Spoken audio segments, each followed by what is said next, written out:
Retrouvez Passion Tuning avec ODR et D2SK Audio.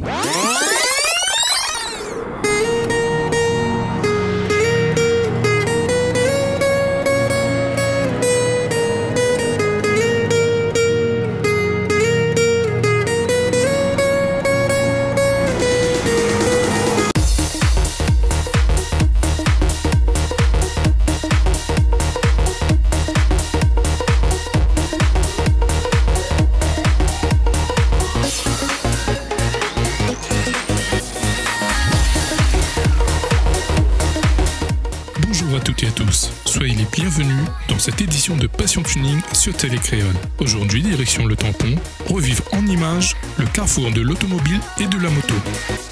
Le carrefour de l'automobile et de la moto est le nouveau rendez-vous incontournable de la ville du Tampon organisé par Passion Tuning et Tuning La Réunion. Dans ces nombreux volets abordés sur ces 2 jours, on retrouve la sécurité routière avec Madame la sous-préfète de Saint-Benoît chargée de la sécurité routière à La Réunion. On est sur cette première édition du carrefour de l'automobile et de la moto du côté du Tampon. Et on accueille Madame la sous-préfète, bonjour. Bonjour. Ça va bien? Oui, très bien. Super, merci d'avoir effectué le déplacement. C'est normal, c'est normal. Et de participer, on va dire, à ce plateau débat où nous avons fait le point sur l'accidentologie rencontrée cette année sur l'île.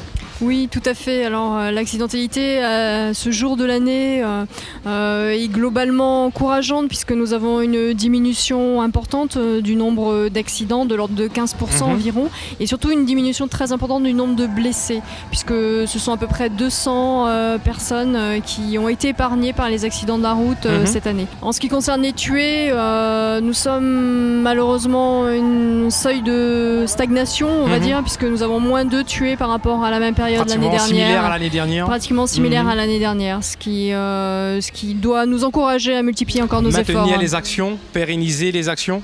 Tout à fait. Nous avons pour la fin de l'année des actions importantes concernant la communication pour les périodes de fête. Donc nous allons diffuser des spots radio, auto, vidéo pour l'émission Passion Tuning. Et là aussi, il n'y a pas de souci. Donc n'hésitez pas à travailler avec nous. Pour sensibiliser les automobilistes à conduire en n'étant pas alcoolisés, en ayant bu aucun verre. C'est ce qui revient, c'est le plus récurrent, l'alcool. Oui, l'année dernière, ça a été un souci majeur pour la sécurité routière, puisque 60% des accidents étaient dus à l'alcool. Cette année, nous avons une légère diminution de ce pourcentage, mais le taux reste malheureusement beaucoup trop important. Il est de 40% et nous pouvons éviter ces morts. Vraiment, nous pouvons les éviter.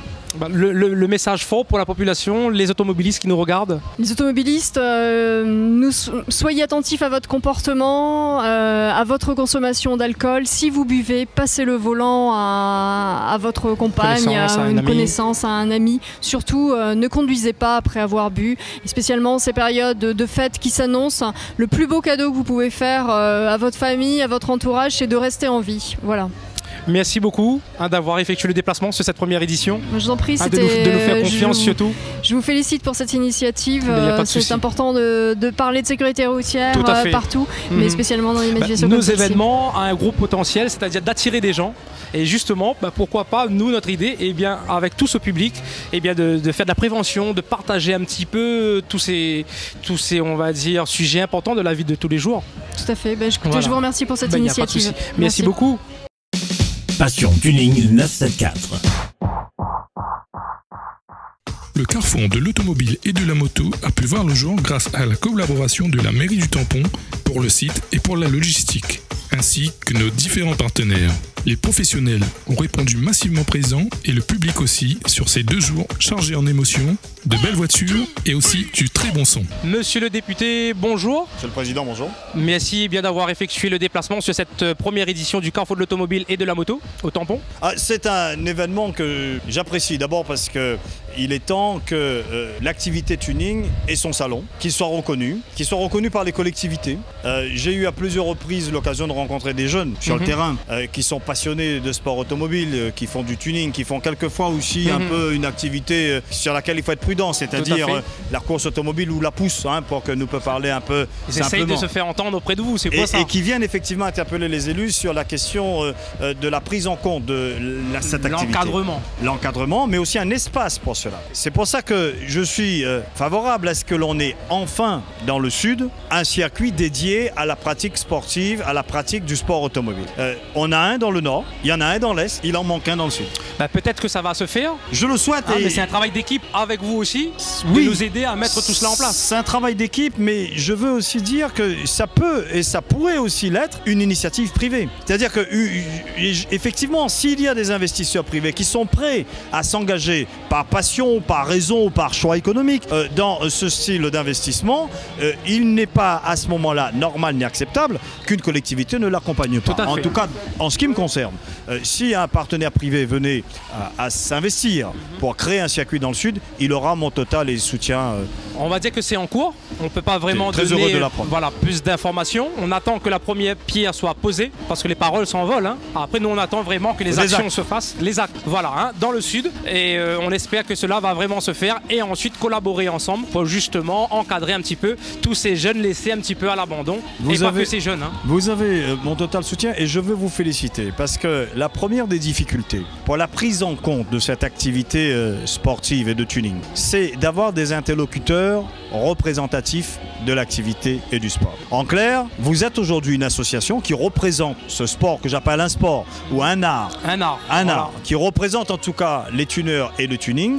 Ça veut dire qu'à partir de maintenant, nous avons des interlocuteurs avec qui discuter, avec qui nous pouvons engager des conversations et des discussions pour faire évoluer, si nécessaire, quelques aspects réglementaires ou législatifs. Surtout législatifs, car comme je vous l'ai dit tout à l'heure, nous errons dans un flou juridique pas possible et nous souhaiterions qu'au niveau de l'Assemblée, il y a vraiment une prise de conscience et bien que le tuning soit représenté dans le code de la route français, car nous ne sommes pas des délinquants. Eh bien, moi je suis très, je dirais, ouvert dans le sens où je suis prêt à porter ce genre de projet. Vous aviez compris que ça nécessite un échange en préalable, ça nécessite une discussion avec les services de la réglementation, avec le service de la sécurité routière, avec le monde de l'industrie, avec les services d'État, notamment de l'environnement, hein, la DRIR en particulier, ce qu'on appelait dans le temps le service des mines.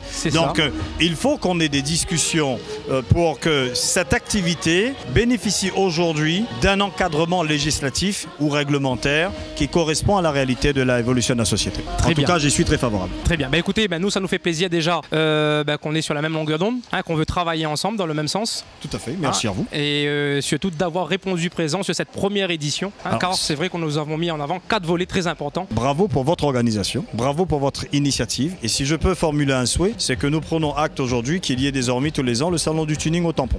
Bah écoutez, franchement, pour nous aussi c'est un honneur et espérons qu'on se faufile vers une deuxième édition de ce carrefour tout en mettant en avant des volets très importants de la vie quotidienne et qui font l'actualité surtout pour notre public. Et public. En plus, on a beaucoup de jeunes qui investissent là-dedans. Tout à fait, tout à fait. Et même des moins jeunes. Ouh là là, parfois ils vont jusqu'à moins 30 000 € d'investissement sur la voiture sans l'achat de la voiture. Cet élément-là m'impressionne. Voilà. Comment pousser... Parce que tu connais comment c'est quoi 30 000 €, c'est impressionnant. C'est des jeunes qui sont encore à la maison. Voilà. Mais en même temps, c'est le signe même de ce qu'est une passion. Quand il dit quand les passionnés ils comptent pas, mais il croit que nous l'avons un peu dedans là. C'est vrai. Hein, quand les passionnés ils comptent pas, hein, quand les passionnés ils comptent pas. Non, du tout. Voilà, on se donne. C'est une passion. C'est toute une. Et il n'y a rien de dangereux que de vivre une passion. Ah oui, pleinement surtout. Il n'y a rien de dangereux de vivre une passion. Il faut même au contraire vivre ses passions passionnément, sans faire de jeu de mots. Mais il faut effectivement qu'il y ait un cadre réglementaire qui permette l'expression de cette passion qui aujourd'hui n'est pas suffisamment encadrée et reconnue. Tout à fait. Merci encore. Merci à vous et bonne continuation. On est content de savoir qu'on va recevoir de votre aide. Oui, et on se dit à très très prochainement pour mettre en avant, on va dire, le tuning maintenant, qui n'est plus, on va dire...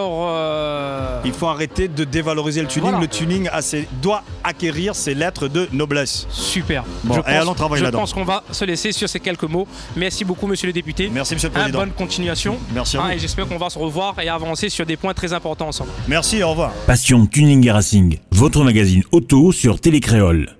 Sur le carrefour de l'automobile, plusieurs volets importants de la vie quotidienne ont été abordés, comme la sécurité routière avec l'auto-école AEFC et l'auto-école des 600. Le forum des métiers ont accueilli beaucoup de corps de métier autour de l'automobile. L'environnement aussi était présent avec les bus hybrides de l'ACA Sud. Il y a eu également la finale SPL avec l'ADSE et Show SPL France. que nous aborderons bientôt dans les prochaines éditions. Nous avons aussi abordé le sujet santé avec l'association Un souffle pour vivre où nous avons joint la journée mondiale de la BBCO. L'association Un souffle pour vivre avec nous également sur cette première édition du Carrefour de l'automobile, accompagnée d'un pneumologue.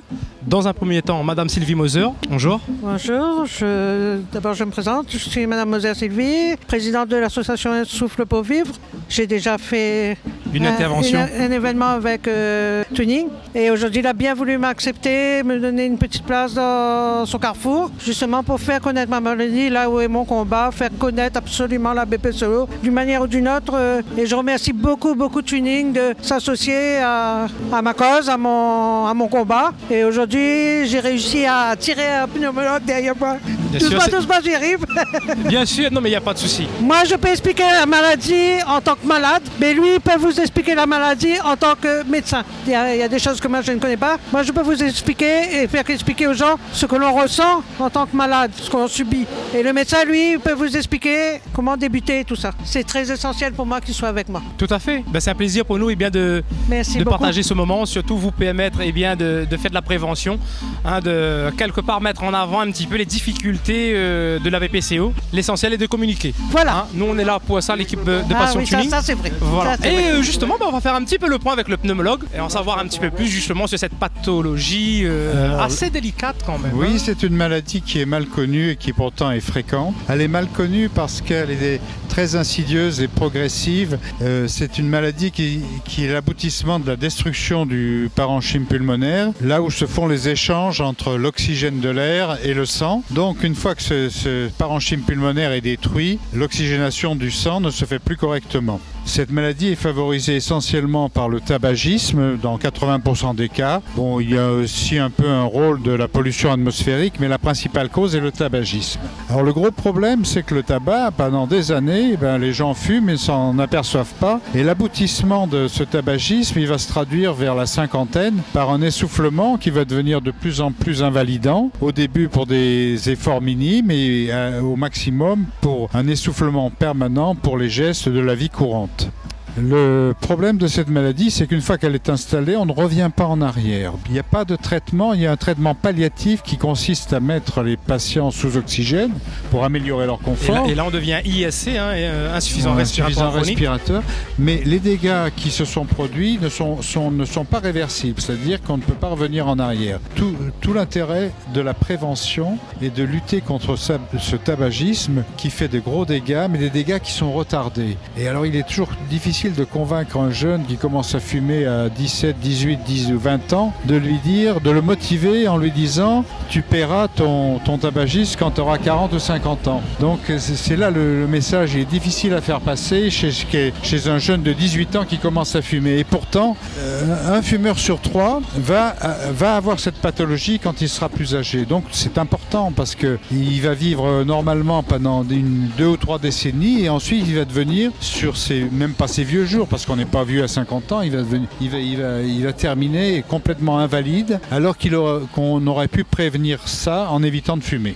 Tout à fait. Voilà, tout le message, c'est essayer de lutter contre le tabagisme, parce que le tabagisme est un poison sournois qui aboutit à des dégâts, mais des dégâts qui sont retardés. Et une fois que les dégâts sont là, on n'y peut plus grand-chose. C'est ça l'inconvénient, oui. C'est qu'on ne le voit pas venir, oui. Et une fois qu'on l'a constaté, on ne peut plus, rectifier le tir et de passer après.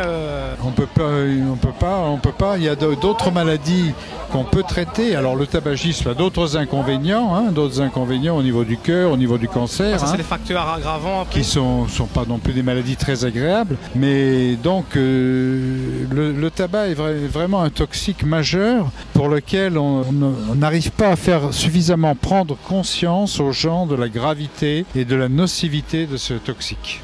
D'où on va dire l'importance de trouver des méthodologies de communication pour essayer de sensibiliser. Et puis il faut répéter le message, essayer de convaincre et sans cesse répéter le message et convaincre en leur montrant, comme aujourd'hui, des exemples de patients atteints de cette maladie qui sont capables d'exprimer ce qu'ils ressentent. Et Madame Moser n'est pas âgée, elle a que la cinquantaine et à 50 ans, elle n'arrive plus à faire grand-chose, sinon reliée à sa bouteille d'oxygène.